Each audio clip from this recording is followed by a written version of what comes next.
In this video, we're going to look at the creation and use of grading groups inside of Schoology. You can create and use grading groups to create small collaboration pods, to easily assign accommodated work to specific students, and more. To create your grading group, you're going to scroll down and click Members on the left-hand side of your screen.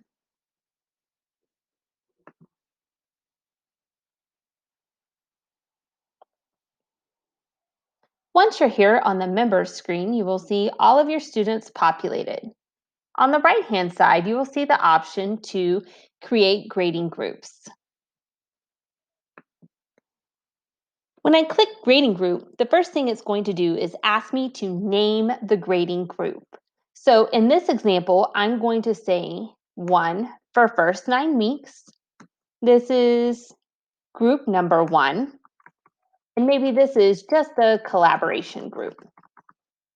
Grading groups can be for accommodated or modified work, oral admin, or you can use them as a way to manage collaboration between students. Think about the face-to-face classroom. If you had your students sitting together in desk groups, this is the virtual version of that. So 1.1 collaboration group, I'm going to click the names of my students that are in that group, and I'm going to click create grading group. Now, over here on the right-hand side of my screen, I see all of the available groups in this course. Underneath each of my students' names, I will see the groups in which they are a member. I can click the gear wheel on my collaboration groups to either edit the members in the group or delete members of the group.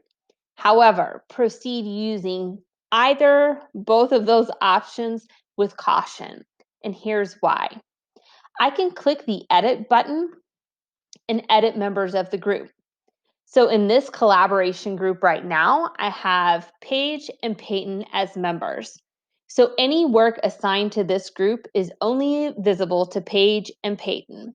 However, let's say today I remove Paige from the group and I add Presley to the group and I update the group. Now, any assignments that were previously assigned to that grading group will now appear as undone or available things for Presley to complete. So you're going to notice earlier when I created my group, I titled that First 9 Weeks, First Group. In this example, it would be Second 9 Weeks, First Group. My recommendation to you would be to use a naming convention to organize your groups, and when you need to shuffle your groups, rather than deleting groups or editing groups, you'll just want to create a new group. Also, you can delete groups by clicking that gear wheel. But just like in editing groups, right now in group 2.1, only the students who are a member of that group, which would be Paige and Peyton, are going to see the assignments for that group. However, if I delete the group, the assignments that were assigned to just those students become visible for all students. Now that we have our grading groups created, let's jump over to materials and we'll create an assignment using the grading group. I have navigated to my sandbox course, First 9 Weeks, the week of September 28th through October 2nd, and I've opened my Monday folder. I'm going to click Add Materials and Add Assignment. When the assignment populates, I'm going to proceed as usual. So maybe this is a collaboration board, and maybe I'm going to post a Jamboard or a Padlet or someplace or some way I want my students to share ideas. That's another session, so we're not going to cover it here. I can go ahead and give a due date if I would like to. Sorry, falls out of the marking period. Don't want to do that because it might make Schoology freak out a little bit. We know that that doesn't happen a whole lot. All right, category, again, up to you. I'm going to say ungraded for this purpose. So to make the magic happen, I'm going to click the three dots down here. And now I have this assign to button. If you've never used this before, it's a really easy feature. You can use this both in collaboration with grading groups or as a standalone. If I needed to assign something to just one specific student, I would just type that student's name or click the student's link and put it there. However, I can also use that same area to assign that to a specific grading group. So I'm going to go ahead and click create. And then I want to show you a handy little feature so you can keep all of the assignments and posts straight. Now, students will only see the assignment that they have assigned to them, but you will see multiple on this screen because you have the teacher view. So if you assign the collaboration group to group 1, group 2, group 3, you're going to see all of those listed here. To help keep you straight, you can always just click on the group and it will tell you which group that is assigned to. And it's just a handy organization piece. We are going to navigate to the grade book so we can discuss some important things to keep in mind in terms of graded and ungraded work when using grading groups. Here in my grading group, you're going to notice a little distinction here. This assignment is grayed out for these two students. I use grading groups for this assignment, and only this student is a member, so I'm only able to add the grade for which the student has the assignment.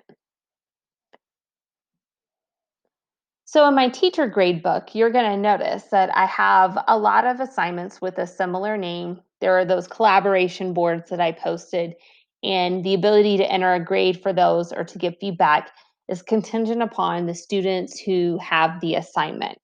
The students that do not have that assignment, so specifically if you had accommodated work or oral admin, something of that nature, Presley would never see these assignments in her screen, in her grade book, in her grade reports.